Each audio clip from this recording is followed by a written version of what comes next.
ब्रह्मा ने क्यों किया अपनी ही पुत्री सरस्वती से विवाह?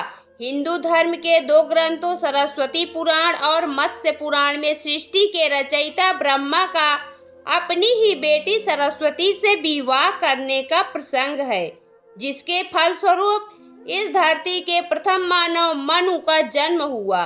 लेकिन ब्रह्मा ने अपनी ही पुत्री से विवाह जैसा निंदनीय काम क्यों किया? इसका जवाब जानने के लिए पढ़ते हैं पुराणों में वर्णित कथा। सरस्वती पुराण और मत्स्य पुराण में वर्णित कथाओं में कुछ भिन्नता है, इसलिए हम आपको दोनों कथाओं से अवगत करा रहे हैं।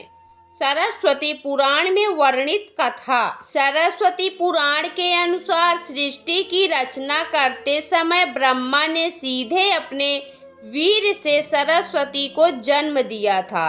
इसलिए ऐसा कहा जाता है कि सरस्वती की कोई मां नहीं, केवल पिता ब्रह्मा थे।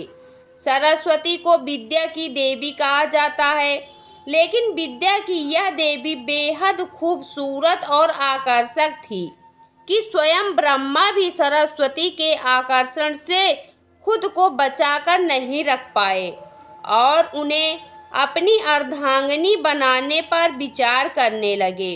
सरस्वती ने अपने पिता की इस मनोभावना को भांपकर उनसे बचने के लिए चारों दिशाओं में छिपने का प्रयत्न किया, लेकिन उनका यह प्रयत्न बेकार साबित हुआ। इसलिए विवश होकर उन्हें अपने पिता के साथ विवाह करना पड़ा। ब्रह्मा और सरस्वती करीब 100 वर्षों तक एक जंगल में पति पत्नी की तरह रहे। इन दोनों का एक पुत्र भी हुआ, जिसका नाम रखा गया स्वयंभू मनु। मत्स्य पुराण में वर्णित कथा। इसके उलट मत्स्य पुराण के अनुसार ब्रह्मा के 5 सिर थे। कहा जाता है कि जब ब्रह्मा ने सृष्टि की रचना की तो वह इस समस्त ब्रह्मांड में अकेले थे। ऐसे में उन्होंने अपने मुख से सरस्वती, सांध्या, ब्राह्मी को उत्पन्न किया। ब्रह्मा अपनी ही बनाई हुई रचना सरस्वती के प्रति आकर्षित होने लगे और लगातार उन पर अपनी दृष्टि डाले रखते थे। ब्रह्मा की दृष्टि से बचने के लिए सरस्वती चारों दिशाओं में छिपती रहीं, लेकिन वह उनसे नहीं बच पाईं।